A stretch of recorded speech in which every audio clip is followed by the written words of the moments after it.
看完这一集，你会对很多事情看得更清楚。第一，你会看懂，轮回跟业力不是什么命运，而是我们一直认同某个角色，一直在自我审判，所以不停重播。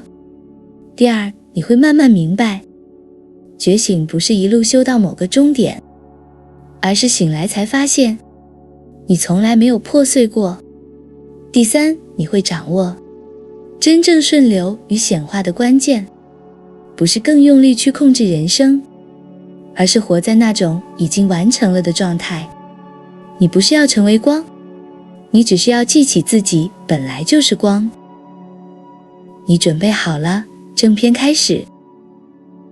我们今天讲的题目是超越轮回、业力、终止与觉醒。但是对我来说，业力本身它其实不是一个真的议题，它其实是一个假议题。业力本身它是一个幻象，它是一个假象。业力它是由一个意识的回圈，比如说我应该，或是我错了，或是我需要赎罪，这些信念所组成的。它不是宇宙的法律，它只是一种我们内心意识的自我审判，这是我对业力的现在的诠释。那当我们将这些信念解除之后，比如说我应该，或是我错了，或是我需要赎罪，或是我需要修行，这些信念解除之后，这些业力结构就会自动的瓦解，它就不存在了。那个业力并不是真相，它只是未被看见的自己，就是自己的真相并没有被看见，所以我们用我应该，或是我错了，或者是我应该赎罪，或者是我应该还是需要修炼修行的方式去诠释自己，然后以为有业力束缚，实际上是没有的。所以当这个信念解除之后，这个业力的结构就会自动瓦解。轮回就是认同的持续。什么叫认同的持续？就是轮回不是因为灵魂被困住了，而是我以为我是某个人，我还在这个戏里面，我可能扮演了某种戏剧的角色，我一直以为我是这个角色的存在，所以我以为我是某个人的这个观念一直持续，那你就会被这个观念持续的反复的重演再重演。轮回它并不是灵魂被困住，而是我以为我是某人的这个角色被定住，然后这个角色它持续的发酵。比如说当我不再被这个故事定义，这个时间线就会崩解，过去现在跟未来都是同个点上，是没有时间的，那时间是由人类的主权意识所定义的，所以当我这个角色不被故事定义的情况下，这个时间线就会终止，就会崩坏，就没有轮回了，轮回就会终止了。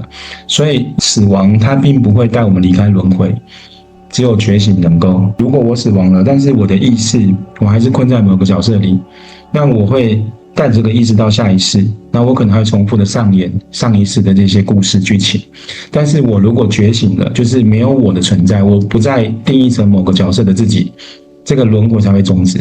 所以轮回是我相信我还没完成，我还在这个戏剧里面扮演这个角色，还没有在这个角色去达到我要的结果，还在不断的渴望的前进，或是达到什么目的，那我们就会很深层的入戏，就会一直让我们延续到下一世来一世不同的事。当我们不再被某种剧情所定义，我不再被定义的时候，这个轮回才会被终止掉。那所有业的起点就是行动者的幻象。什么叫行动者？当我们的觉知被看见，假设你已经察觉到之后，就没有行动者，只有行动。行动者是有一个人发起，行动只是纯粹的流动。那通常我们都会成为那个行动者，去发起很多的样态。那个发起者就是行动者，那个发起者就是某种角色。所以你因为某种角色而发起这个行动，那就叫行动者。那个会困住在这个剧情里面，它就会形成轮回，它也会形成业力。那纯粹的行动是什么？纯粹的行动不是说放弃行动，而是我不再造业了，因为没有造业者，我不再成为那个行动的发起者，我只是纯粹的观察行动。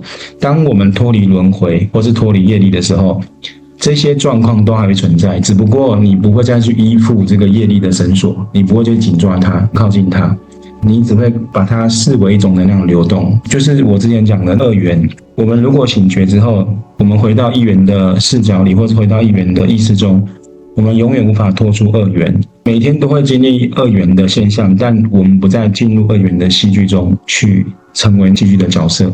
那我们就边讲边做疗愈，闭上眼睛哦。让我们深呼吸，吐气，想象回到光的领域，再一次深呼吸气。昨天讲的一切万有就讲自己，一切万有究极无限的美好。我释放我必须还债的信念，请还原成我已完整。一切万有究极无限的美好，我释放我需要学功课的幻象，请还原成我早已明白。一切万有究极无限的美好，我释放我被命运支配的错觉，请还原成我即是创造的本身。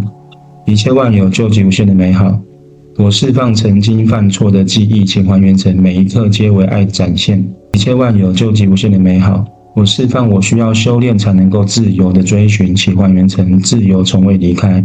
一切万有究极无限的美好，我释放我在轮回中的故事，请还原成我从未被困住。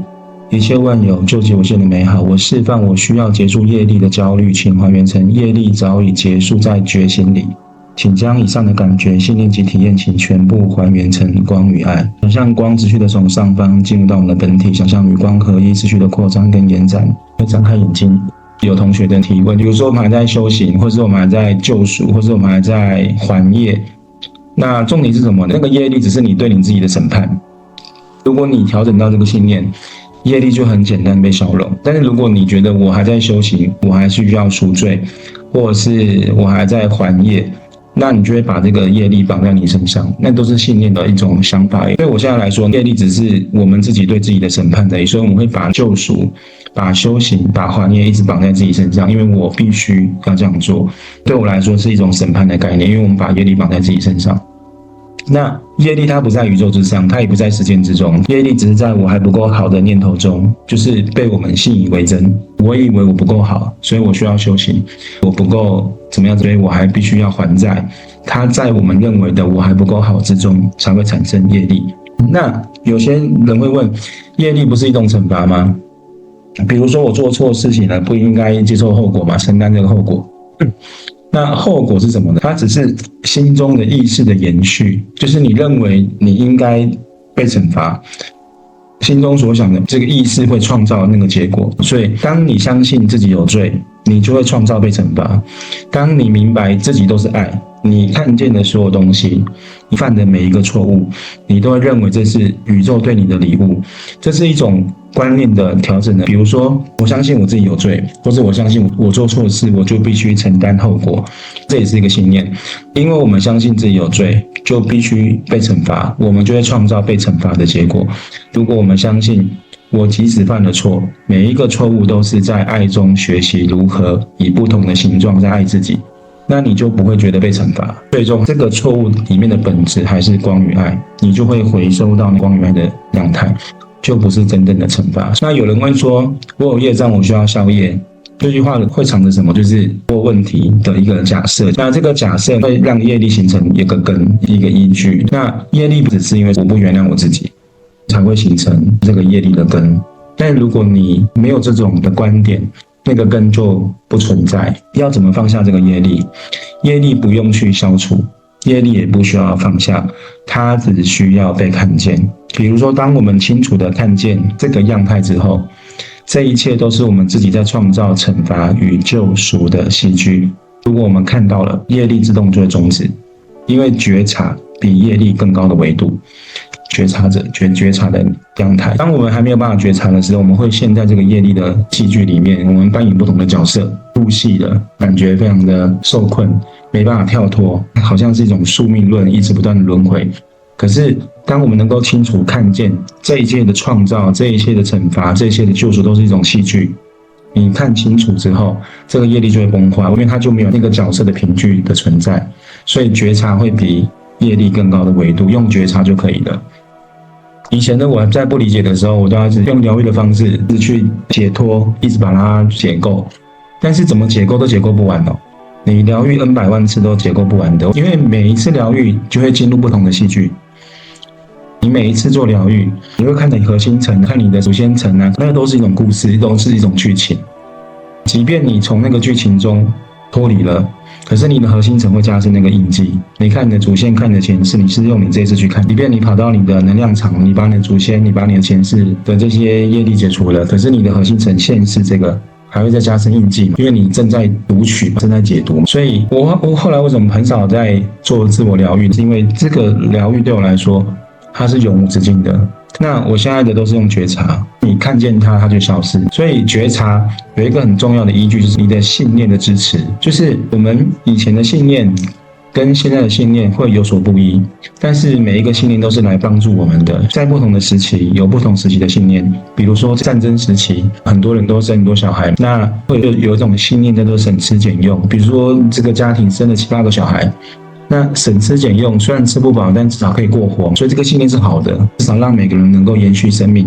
但是现在省吃俭用就会离丰盛很远。信念都是好的信念，只不过它会与时俱进。那你随你的成长去选择你当下适用你的信念前进，但并不是把过时的信念抛弃，把过时的信念还原成光跟爱，因为它们都是我们的一部分，还原成光跟爱，跟你合而为一。然后你可以选择用新的信念前进。业力怎么消除？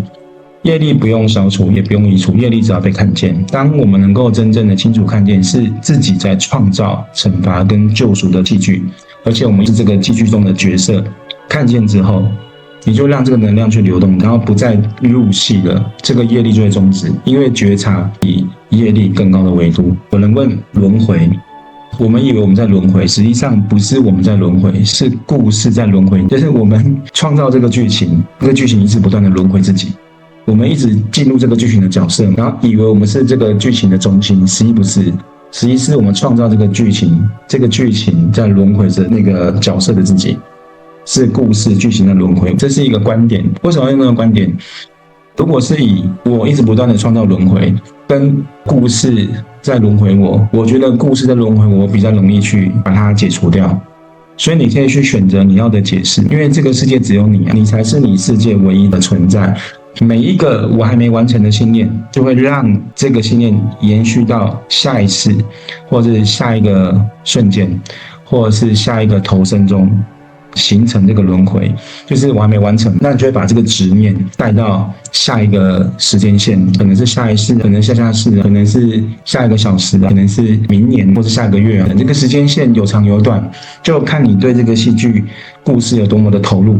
你投入的越深，它反射的辐射的时间线就越来越多，越来越长。你的投入不深，辐射的时间线就很短，甚至就终止了。因为当你不再入戏的这个就没有延续的必要了。重点要自己醒觉，醒觉之后不再入戏，这个轮回就会终止。所以轮回并不是灵魂的宿命，它只是我以为我还没自由的一个循环而已。觉醒不是结束轮回，觉醒只是根本就没有轮回需要被结束，因为时间从来没有存在过。如果你觉得时间是存在的，那你可能觉得它是需要有前因后果，实际上能量是没有时间限制的哦。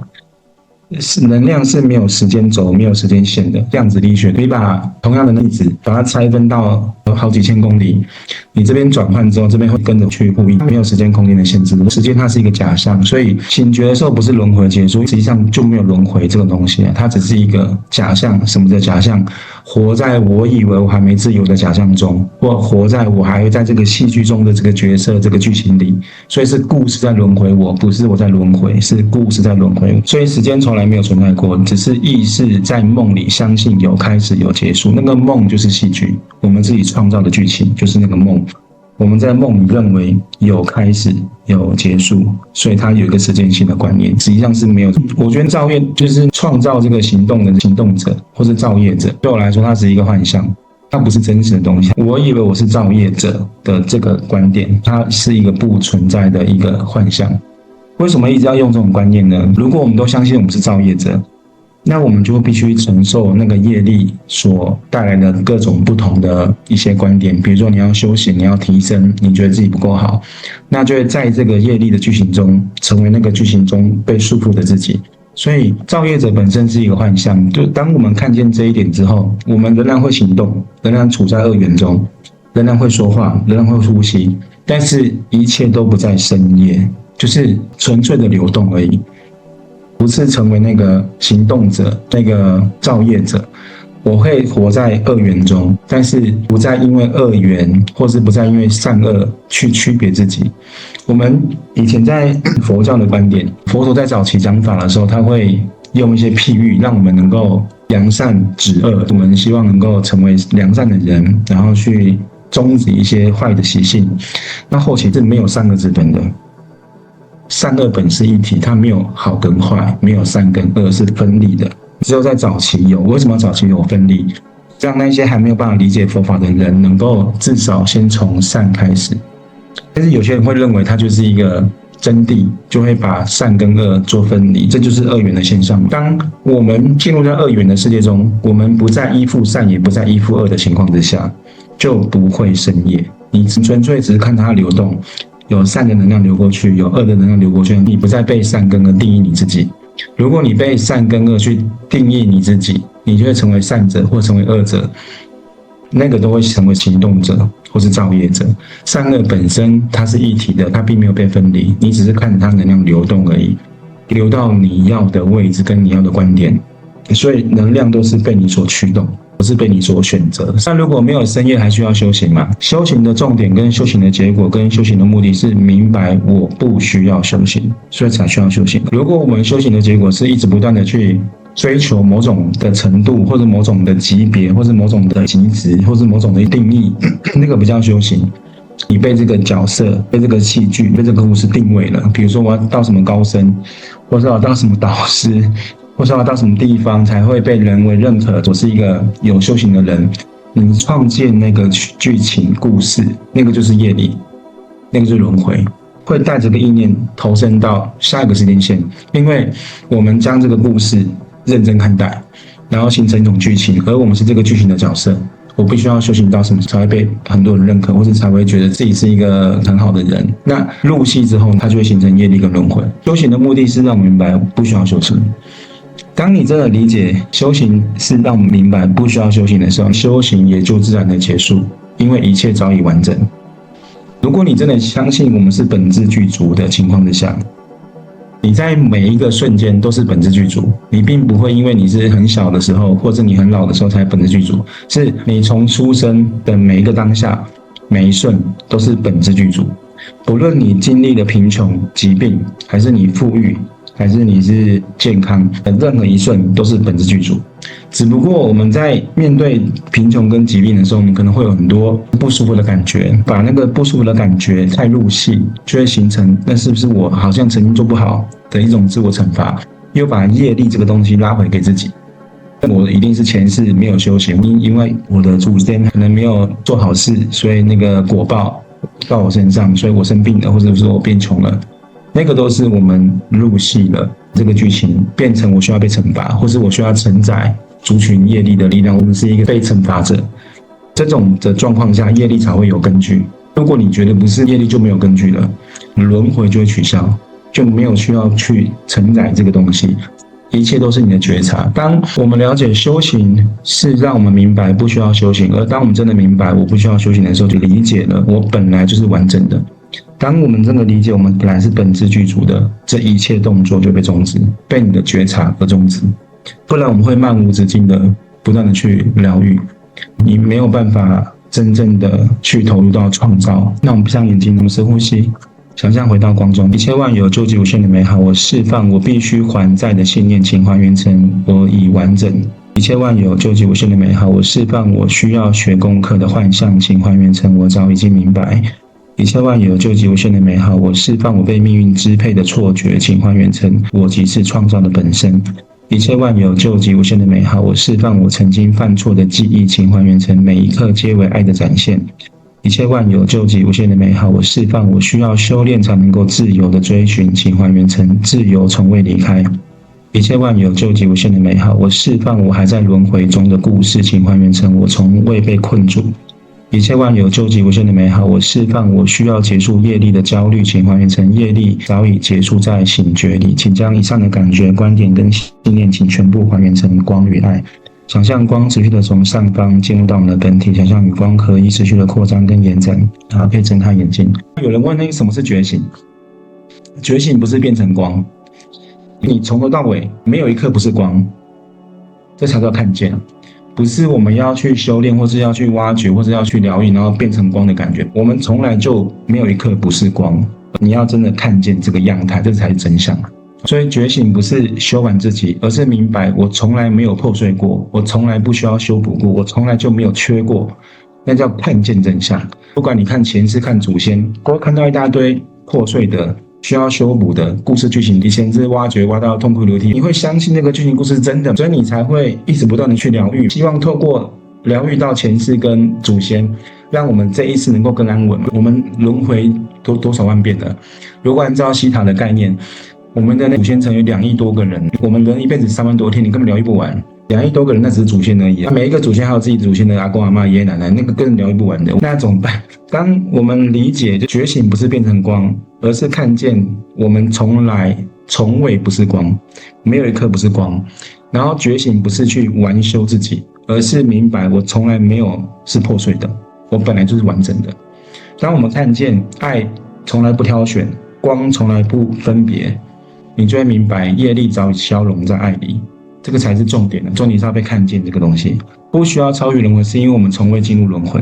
以前我们在没有醒觉的时候，我们会一直不断进入轮回，这才会有前世的那些的观点。比如说你前世是个大将军，你都是要打胜仗，你做什么也是得要非赢不可。你可能不是将军的，但是这个信念存在，你就很多东西你就非赢不可，那你就会创造很多难题，一直不断的去证明你非赢不可的这种观点。以前我们在做疗愈的时候，常常会有这种的前因后果嘛。但是超越轮回的时候，我们从未在轮回里，你已经看见了，这些都是二元的故事，你看见它，你不再起这个念头，只让这个能量流过去，不再成为这个故事者，延伸故事的人或是行动者。你看到行动，但是你不是这个行动者；你看到这些故事剧情，但是你不是这个故事的发起者。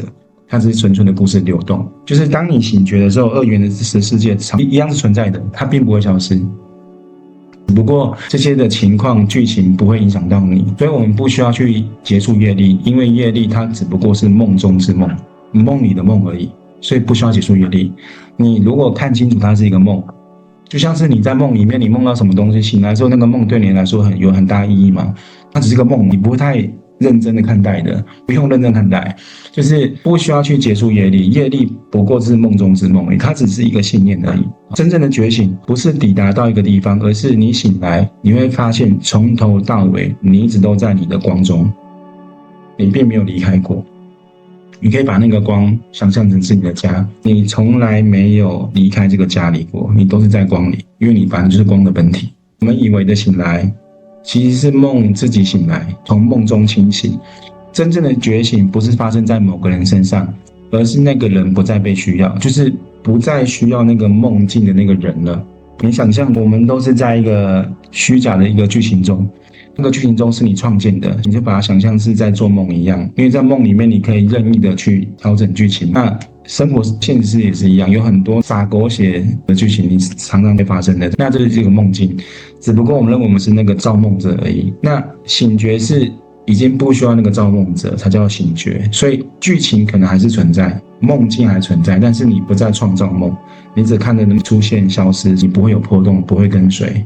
那什么叫做梦中的那个造梦者不再被需要？你想象这个造梦者假设是我，如果没有我之后，那还有谁需要觉醒？就没有了。当我们问谁在觉醒，那个谁其实从来并没有存在过。觉醒不是一个人的成就，觉醒是那个梦境的本身停止需要做梦了。停止需要做梦不代表那个梦消失，二元的现象一样存在，只不过我们不进入那个梦境中成为那个造梦者，那个造梦者的我不存在，所以就无需再被醒觉。我们去觉察是为了希望能够从梦中清醒嘛，原来我在做梦，我醒了。那当那个造梦者不存在了，就不需要醒觉了，这才是真正最终的重点。醒觉是梦本身停止需要做梦，因为那个造梦者已不存在，那个造梦者不存在的那个我才是真实的我，而这个造梦者是假象的我。我们需要用梦境去扮演不同的角色，而且还把这个梦境的角色带入到下一次，带入到下一个时间线。但是如果你真的清醒的，你不再成为那个造梦者，这个梦就不存在，梦一样会存在，只不过那个梦跟你没什么关系，你就看能量流动来流动去。轮回只存在信以为真的这个心中，你相信你需要被惩罚，你相信这个业力需要被完整，它才会形成一种轮回，一种故事的剧情。当这个信念被崩解，就是你把它解构掉之后，这个轮回就没有立足的地方。它不是逃避轮回，因为我们看穿它，它并不是真相。那为什么我们还会怕死？为什么还会觉得有来世有前世？因为恐惧也需要一个故事，恐惧本身也是一个幻境，它需要一个故事，然后这个故事需要延续，而我就是那个造梦者，就是这个恐惧的梦者，正是那个延续的核心。可是当这个我安静了，就是不存在了，这个梦境就停滞，这个轮回就消失，这个时间线就终止。为什么很多修行者他对死亡不恐惧？因为他已经不进入那个死亡的恐惧，成为那个恐惧的造梦者。他已经明白了，就是我们的意识是永恒的，躯体是有限的，意识是永恒的，意识不生不灭的。我们会形成不同样的形态，不一定是人的身体。所以你看清楚之后，你就不会以为人只是唯一的生命体。所以当人的身体陨灭之后，你就不会恐惧了，你就不会形成恐惧居中的那种梦者。有人说呢，觉知在时间里需要透过时间去觉知觉察，但是事是倒转的。时间在觉知里，因为其实没有时间，时间在你的觉察中。你定义时间是什么，它才是什么。比如说每一次我们说刚才，或是我们说未来这个片段切片，它只是真正回到此刻的觉知中而已。就是真正的有时间的概念是你的当下，没有过去也没有未来，只有当下而已。比如说刚才是过去嘛，未来是以后，那个都是你对这个时间的认知的切片。实际上只有现在当下才是你的感受，时间在觉知里。比如说当我们回到此刻的觉察，就是你就会发现没有过去需要被原谅，也没有未来需要被完成，就是此刻当下才是真相。以前你可能有些事情没有被完成，或是以前你可能觉得犯了什么错，你可能需要被救赎，但是如果你用一个观点是每一个错误都是爱的礼物，你就不需要被惩罚，也不需要被原谅。然后未来你可能有些愿望它想要被实现，然后你把愿望寄托在未来，但实际上你用你现在的观点，我早已本自具足，所以就没有未来被实现的这个憧憬，就没有那个能量投射到下一步去，它永远都会锁在当下。因为当下才是你最真实的体验，当下才是永恒。永恒并不是时间的起点跟终点。那永恒是什么感觉？永恒不是时间无限，永恒也不是没有时间，永恒它是一种静，是一种安然，就是你会发现你自己从未离开。什么叫从未离开？你就是那个光的本体，你从未不是光，那叫永恒。我们要能够理解，我们去追寻光，或是我们去变成光，那都是一种信念，或那是一种感觉。但是当你去追寻光或变成光，它可能需要一些时间的推移，可能你需要一些修炼，可能需要一些练习，但实际上是没有那种东西的，也不需要你练习的，也不需要你时间的演练，都不需要。你只需要去转换一下你的信念。当你相信此刻这个当下，我从未不是光，我没有一刻不是光，你这个信念很定着之后，你就会闪闪发光了，因为你终于看见你自己了。我们所有的修行，所有的练习都是为了这一刻。其实你可以直接跳进这一刻的，只不过我们有某些剧情困住了，认为不能够直接跳跃到这一刻，就这么简单。那为什么要变成这个样态？这个才是真我的诞生，你真正的本质。当那个造业者消失，或是被业困住的这个者消失，一个是造业嘛，一个是被业所困，这两个其实是同一个。造业的同时也是被业所困，因为造业才会让业有一个根据嘛，让业有根据，我们才会被业困住，然后形成轮回嘛。所以当造业者消失，被业困者就会消失。然后当这个样态消失，就会现真正的生命。这个真正生命不是肉体重生，而是真我的显现，就是我们的真我是穿透业力，是穿透轮回的真我。我们真正的自己，目的是这个。我们不断的修行，或是不断的灵性的提升的目的，都是为了这个。那什么是真我？真我不是某个高我，也不是灵魂，也不是神，它是一个纯觉知，跟神无关，跟高我无关，跟灵魂无关，它只是一个觉知觉察。在我们还没有起念之前，那个静默，那个关照，那个清明的存在，你起念之后，它就会有方向了。它就会有一个投射。当你起心动念之后，那个念头是有目的性的。在你还没有起念之前，那个纯然的那个静默、纯然的关照、纯然的清明的存在，就是真我。为什么？起心动念就是会有选择，会有一个依据。当你没有起心动念的时候，就是在起心之前，那个才是真正的你。所以起心动念是进入到二元的现象中了，只不过你选择善跟恶，好跟坏，你会投射到某个地方去。但是在你没有起心之前的那个你，善恶是一体的，它并没有分别，那才是真正的你。那为什么一定要到这里呢？不到这里也可以，但是到这里的情况下，就是你不会因为善跟恶去定义你自己。如果我们不被善恶去定义自己，那才是真正的不被定义。如果我们要被善跟恶去定义自己，大部分的人都会希望被善定义嘛，我是好人嘛，或是我是善人嘛，不会想要当恶人嘛。那如果你被定义了，那你就会在这个故事剧情中成为这个善人。那你成为这个故事剧情中的善人，你又一样进入到梦境去了。你可能会轮回到下一次还是变好人，好像不错，对不对？有的修行者就是我只去当善人，所以我轮回还是当善人。那也有的修行者是当坏人的，就是我就当坏人，我下一次来当恶人，像撒旦不就是这样子吗？但是真正的能量是什么？你去有了善恶的分界，你的力量只有一半而已，你并没有全然的拿回。真正拿回力量是没有善跟恶的这个区别的，也没有善跟恶的定义的，你是不被定义的自己，那才是真正的你。恶的力量是凸显光明的存在，光明可以照耀黑暗的地方，所以光明不需要去说服黑暗，光明只需要照亮。就好像我们不需要去说服黑暗，也不需要去说服那些恶人，你只要持续的让自己发光就可以了。那黑暗的存在也不是不好，黑暗的存在就证明有光嘛，有黑暗才看见光，所以那些力量都是你可使用的，不用把它分界。当真我存在的时候，它没有名字，没有形状，也没有历史，它就一直存在。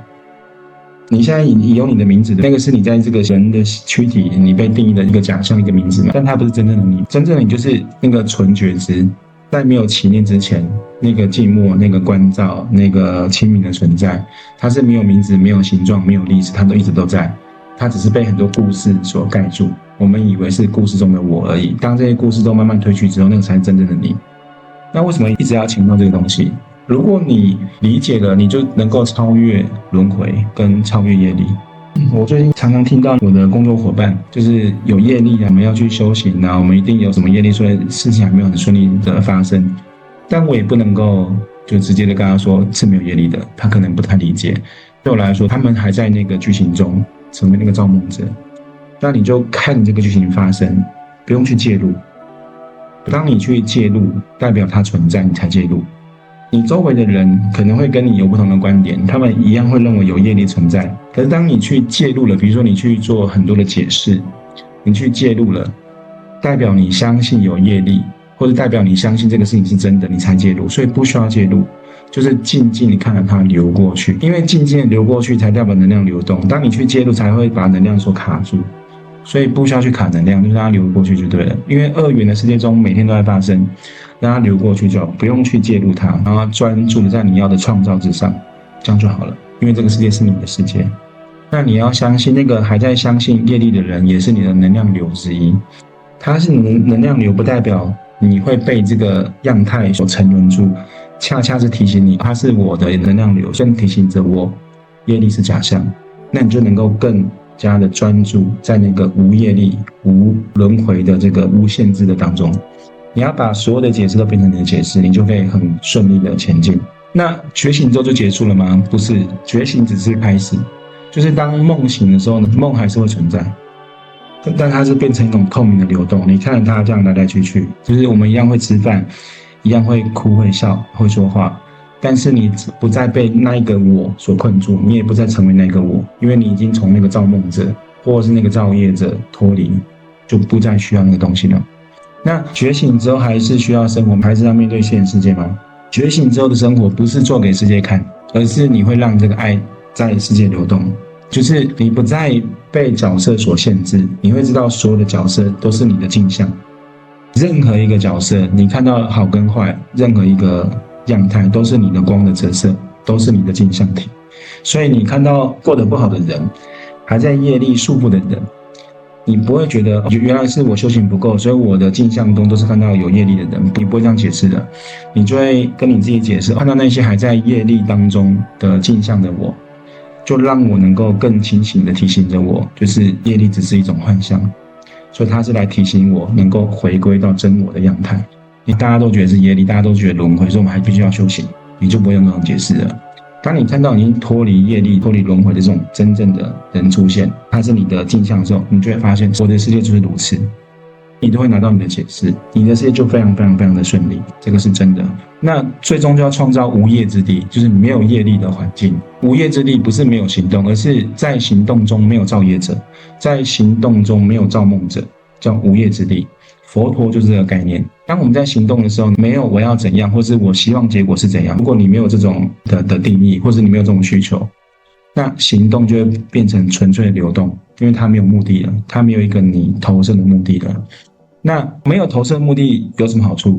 当我要怎样，或是我需要结果怎样，那是你大脑精密计算的结果，它是逻辑性，它并不是直觉性。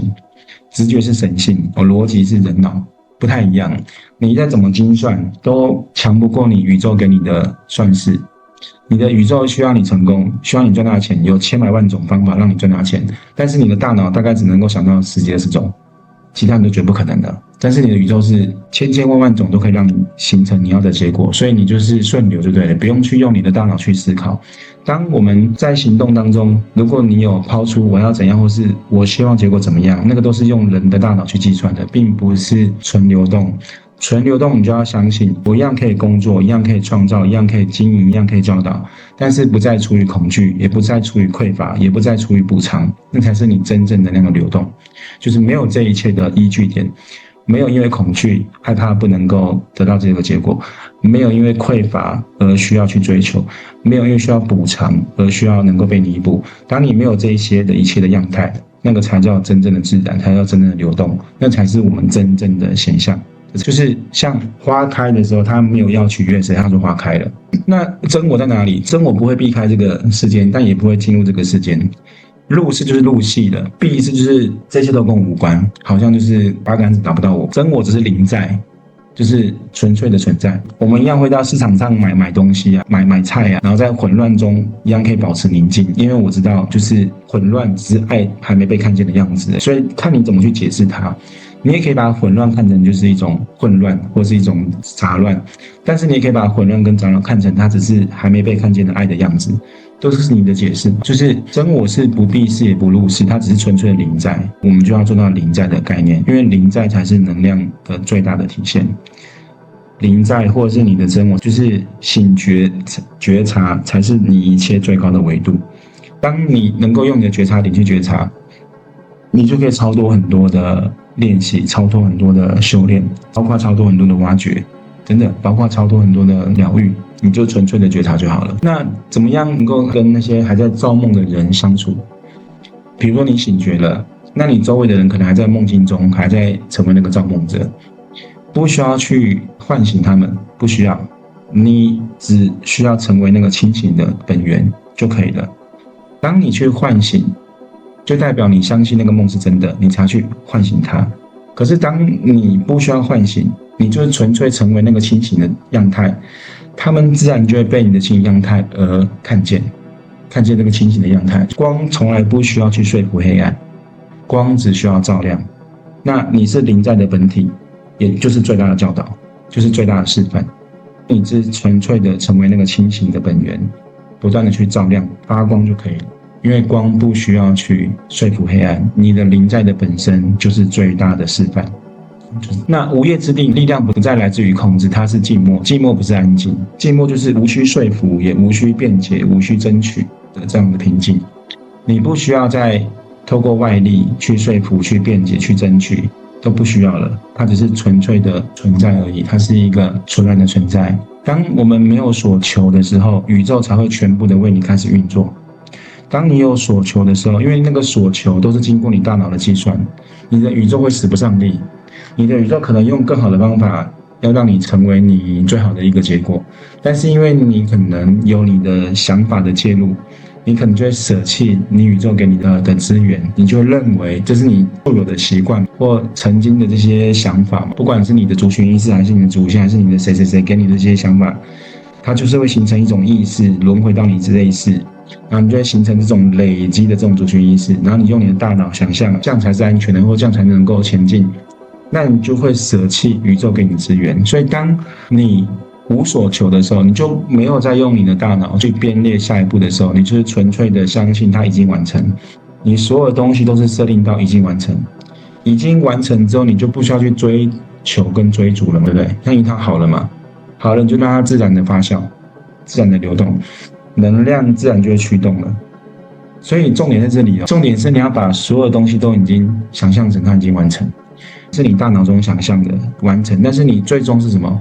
你内心深处要有那个感受，就是想象完成的那个感觉是什么？感觉要从你的内心喷发爆发，要让那个感觉包覆你自己，才叫做真的完成，而不是大脑想象完成，那个感觉还没有。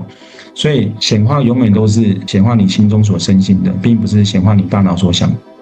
大脑一定会想象某种画面或者是某种东西你完成，但是你内心深处可能并没有深信，所以你的显化就会如实的去按照你内心所深信的并没有完成而显现。所以无需说服、无需辩解、无需争取的平静，是你要真的相信已经完成，而且是你内心真正的想象已经完成的感觉放大它。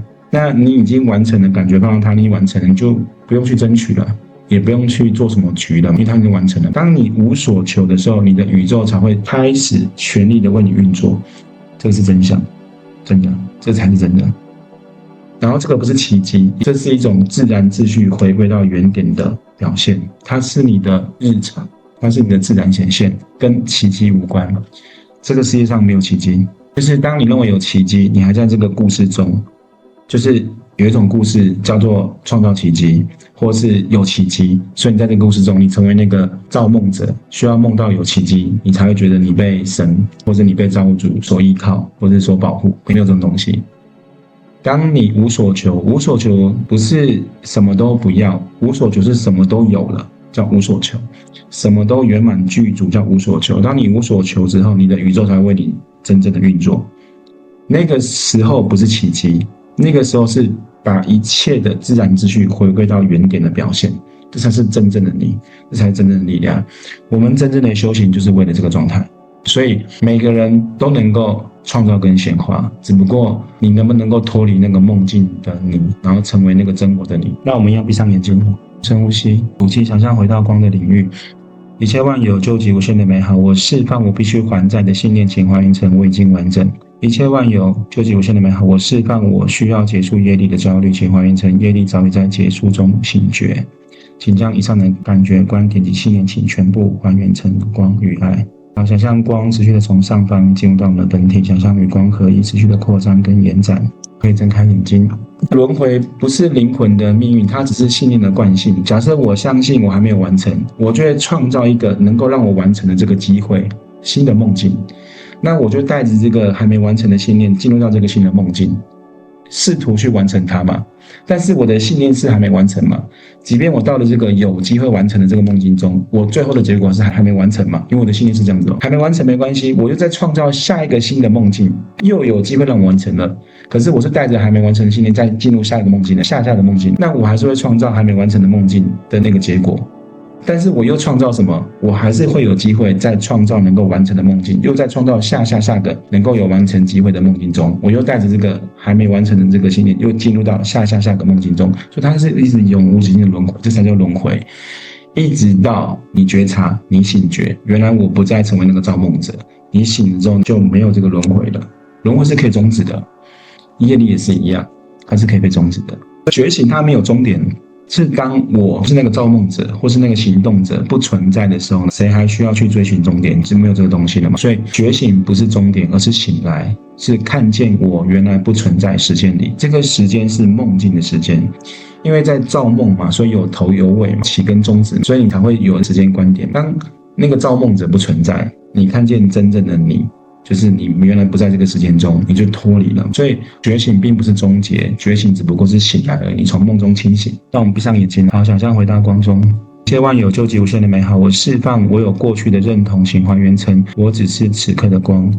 一切万有究极无限的美好，我释放我还没完成的幻象，请还原成圆满，从未缺席。一切万有究极无限的美好，我释放我需要解脱的焦虑，请还原成我原已自由。一切万有究极无限的美好，我释放时间会带我脱离痛苦的信念，请还原成痛苦只存在于念头中。一切万有究极无限的美好，我释放我正在修行的角色，请还原成我本即是临在。一切万有究极无限的美好，我释放我需要被指引的匮乏，请还原成真我自然的指引一切。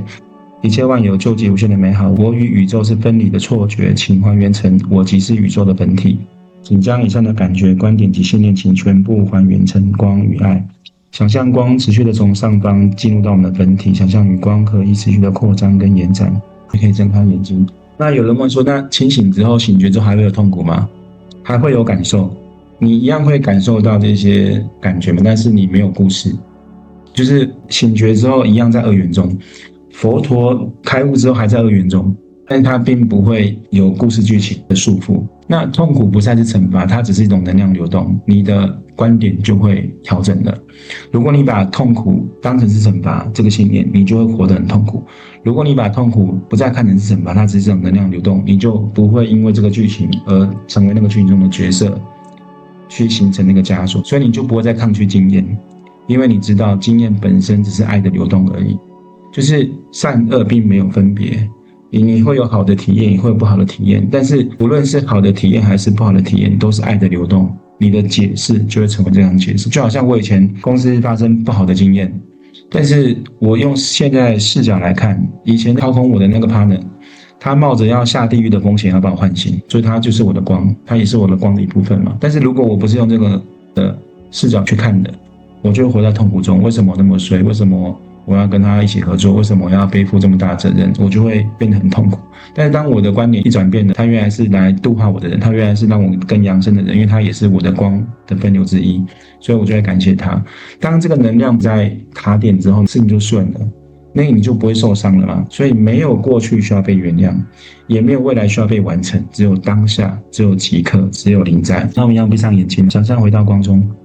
一切万有究极无限的美好，我释放我需要控制生活的紧绷，请还原成生命自由流动。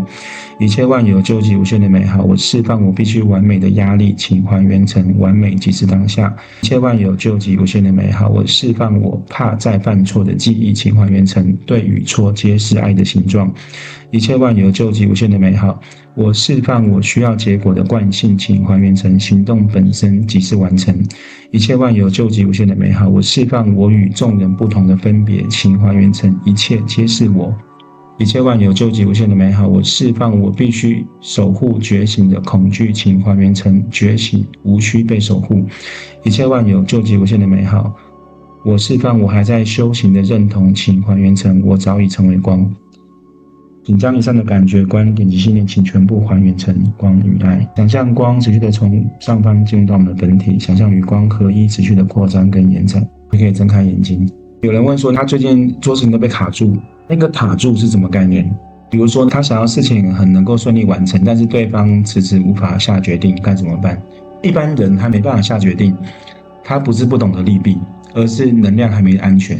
那个安全的能量并没有到达，这种安全感不一定来自逻辑，而是他能够对这件事、对于你、对于他自己本身是否能够信任。所以动作是什么？动作就是不需要去反驳，也不需要去推波，因为你越想推动，它就越会卡住；反而你越放松，它就越会流动。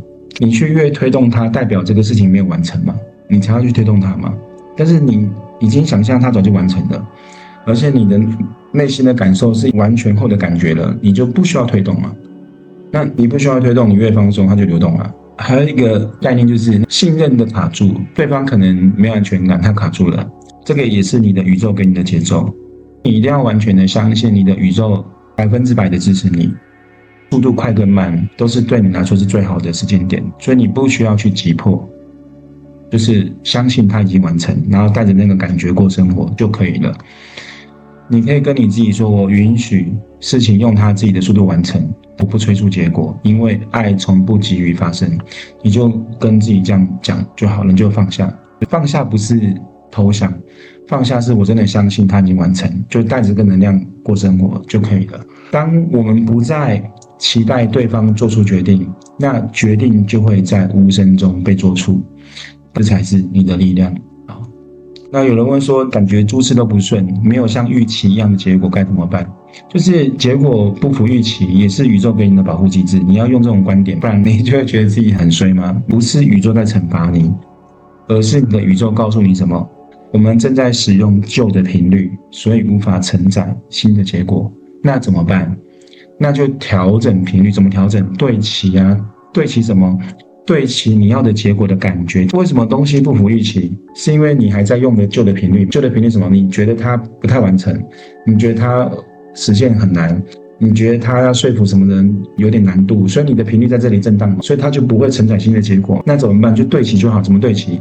你就把它想象你已经完成了，真心想象，不是大脑想象完成，是你内心要真的想象那个感觉。当你内心的感觉你对到了，它就完成了。所以没有那么难了，不过都是自己的信念而已。那有些人可能需要一点时间去催化，你就是静下心来，透过你的冥想，把你的感觉放大。然后你不断的练习放大那个感觉，就是对其他已经完成的感觉。你一天可以做很多次嘛，你不用一天只做一次，你可以连续做好多次。但是你做好多次的感觉不是恐惧它没完成，而是你喜欢那个感觉而去做，那就不是因为被恐惧而去驱动的。结果如果不如预期，那只是因为我们的灵魂有更大的版本正需要对齐，你就对齐到那个感觉，它就自然发生。所以停止对抗现状，现状才能够改变，允许一切的样子的呈现成为临在的老师。你要让这个一切的能量都能够流出去，它就是你的临在，你就是临在的本体，而不是去限制它，去介入它，去引导它，都不需要，就让它呈现。当然你只做一件事情，你心中所要的感觉把它定住，是已经实现，然后你用那个感觉过生活，你自然而然你的宇宙就会用最好的时机让你能够看得见那些东西的存在。预期，我们的预期是小我，就是预期永远都来自于头脑的计算，叫预期嘛，你有一些算计计算一些模式啊，那预期，但是它不是你的命运，你的命运是你的灵魂的引导，命运早就已经存在，就是你早就是真正的真我了，所以你不用用那预期去实现它，不用去用小我的概念去实现它，你也可以把小我提升成有热情有创造力，而不是那种一般人家所称的小我，就端看你的解释。当我们说事情不如预期，其实是在说这个事情不是照我的头脑的剧本去呈现的。如果这个事情不是我的预期，就是这个事情不是像我的头脑剧本所呈现的。但是你的宇宙从来不按照你的头脑去演，它按照是能量、振动、频率。叫我们闭上眼睛哦，想象回到空中，一切万有究极无限的美好，我释放事情应该照我的预期的执着，请还原成一切发生皆是爱的安排。一切万有究极无限的美好，我释放我正在失败的幻象，请还原成我正在被重新的对齐。一切万有究极无限的美好，我释放我需要结果才能够安心的惯性，请还原成我的安定来自于当下的临在。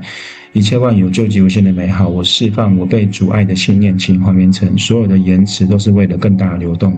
一切万有究极无限的美好，我释放我不被支持的错觉，请还原成整个宇宙都在为我铺路。请将以上的感觉、观点及信念，请全部还原成光与爱。想象光持续的从上方进入到我们的本体，想象与光可以持续的扩张跟延展，就可以睁开眼睛。以佛教的观点，佛教业的真义，佛教的业并不是惩罚，它只是一种运作法则。佛教的业的观点，当然可能有些人的信仰跟我以前佛教信仰不太一样，我现在是用我以前的佛教信仰的观点去叙述的。佛教业的真义，它不是惩罚，它是一种运作的法则。比如说佛教会说万般带不走，唯有业随身嘛，这句话这个是正确的，但并不是被曲解成我做了坏事所会有报应，或者是我今生的痛苦是我前世的业报，它不是佛陀的原意。在佛法中，业就是卡玛，就是难闻卡玛，意思就是行动跟作用。那佛陀说的业不是惩罚的律法，而是因果的自然法则。也就是说，你种什么因会得到什么果嘛，它会形成自然的平衡的一个模式，它是一个法则，不是什么神在审判你，它是宇宙回正机制，因为能量是对等的。好跟坏、善跟恶对等的，并没有好比较强大，或是恶比较强大，它会自动的寻求平衡。在佛法的角度中，业不会消失的意思是行为所造成的能量会留下痕迹，会留下印记，这叫做业不会消失，一直到什么被觉察、被理解、超越为止，是可以超脱业力的，是可以的。比如说从一元的视角，就是佛教讲的业力，就是还没被看见的能量印记，它持续的存在是因为那个梦境中的我相信它必须存在，但业力不会因为时间消失，它会随着醒觉而消融。如果我们还是那个梦境中的我，你会带着这个梦境的这个我投入到下一个梦境，再投入到下一个梦境，它并不会消失，但它会在你醒觉，就是你不再成为那个梦境的我之后，它就消融掉了。那佛法所说的业不灭是针对未觉者，未觉者才会有业不灭。为什么？你还没有觉醒嘛，你还在成为那个梦中的这个造梦者，就会变成如同佛法所说的业不灭。那是因为在无明的样态中，你的意识仍然会去创造新的因跟果，那个叫做我执。就是当我们的意识醒觉、关照、放下我执的时候，这个造业就不存在。所以有一个仁波切，不要再透过佛教的观点去创造我执。为什么？就是业力是可以被超越的，业力只存在于未觉者。当我们的无明的状态会持续的创造，意识中会创造新的因跟果，你就还在那个业障中嘛。可是当你的意识清醒，你觉察之后，你关照，你放下那个我执的时候，这个造业者就不存在，这个业力的连锁反应就会终止掉，业力会止于觉醒。在佛法里面有提到一个叫做有为法，跟一个叫无为法。在相对层里面叫有为法。什么叫有为法？有为法就是业不灭，因果必报，这叫有为法。那无为法呢，就是无我，诸法空相，这才是真正的醒觉。一般的佛教的地狱都是会让我们扬善止恶，用有为法告诉你，你要种下善的因，就会有善的果，是需要我们能够扬善止恶，就是不要去做坏事，要拿你的善念能够显现出来，那叫有为法。但到最终它是无我，诸法空相，善恶是空的，都不存在，并没有扬善止恶这个东西，是无我空法诸相。这在哪里有提到呢？这在《法华经》，在那个般若波罗蜜的一个叙述里面，一切法无自性，诸法皆空，因果意识缘起幻现，就是因果本来就是幻觉，它不是真相，它是一种幻象，那是真正的样态。当我们能够理解到这一层，就能够去超越因果的制约。不是否定因果的存在，因果一样存在，只是你会超越因果对你的制约。当你醒觉的时候，你不会超脱二元，二元一样存在，只不过二元对你来说，它只是一种能量的流动。当你理解之后，你不会去否定因跟果的这个存在，只不过你会超越因果对你的制约。一般的有为法，就是一般我们在学习佛法的时候，你会警惕自己扬善止恶嘛。只是到真正你到无为法之后，它是无我，是诸法空相的，所有的善跟恶都是幻象。在最高层的般若波罗蜜的教法里面，一切法无自性，诸法皆空，因果意识缘起幻现，它不是真的东西。到那个时候，你们真的悟到这一层的时候，你才能够真正超越因果的制约。那佛陀有没有被因果所制约？你一定会说没有。造物主被因果所制约，你一定会说没有，因为没有时间线性的东西，因为那个造梦者不存在，就没有因果跟轮回，就没有业力跟轮回。我们闭上眼睛，想象回到光中，一切万有究极无限的美好，我释放我被业力控制的幻象，请还原成我只是觉知的临在。一切万有究极无限的美好，我释放我必须还报前世的罪的信念，请还原成每一刻皆是新的创造。一切万有究极无限的美好，我释放因果无法逆转的限制，请还原成爱能够超越一切的结果。一切万有究极无限的美好，我释放我被过去绑住的错觉，请还原成过去从未存在于此刻。一切万有究极无限的美好，我释放业力是真实的枷锁，请还原成业力只是未被看见的爱。请将以上的感觉、观点及信念，请全部还原成光与爱。想象光持续的从上方进入到我们的本体，想象与光可以持续的扩展跟延展，然后就可以睁开眼睛。不分善恶对错，那么我们一直相信的因果报应不存在了。刚刚有讲啊，因果是存在的，但是你不会被因果所限制的，因为最终就是没有善恶之分嘛，它是合一的。只是一开始我们会有分善恶嘛，它可能是一种学习的历程。如果有一个大恶人，但是他的频率对齐在我是丰盛的，他就是丰盛，是这样吗？是的，是的。大恶人跟丰盛不搭嘎，它是两个不同的现象。大恶人是因为他对齐恶的那个频率，所以他是大恶人。然后丰盛他对齐丰盛，比如说他丰盛，他是刚好两个状态哦。他同样是对齐恶，但同样对齐丰盛。所以你刚刚讲那是对的哦，他是这样的。但是你也可以选择你是大善人啊丰盛，你也可以这样选择啊，都是可以选择的。所以你的视角看到有大恶人又丰盛，你不用觉得嫉妒，也不用觉得很羡慕，它只是一个什么？你的镜像的反射。如果你不想要你的镜像是出现大恶人大丰盛，那你就给你自己一个观点，我看到那个大恶人是提醒着我们都是善的种子，所以那个大恶人是提醒着我们要扬善。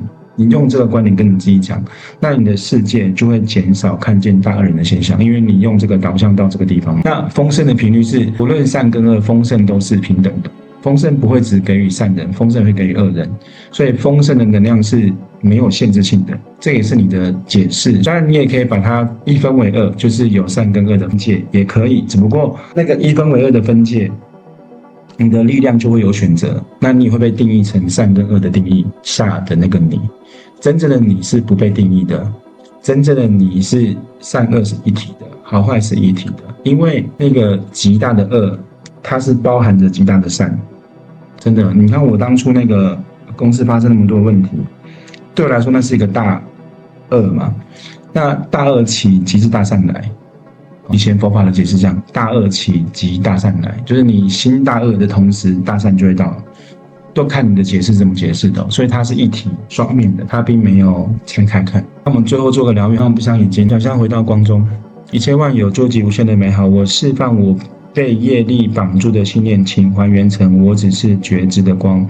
一切万有究极无限的美好，我释放我必须赎罪才能够清净的幻象，请还原成清净本不需要被修复。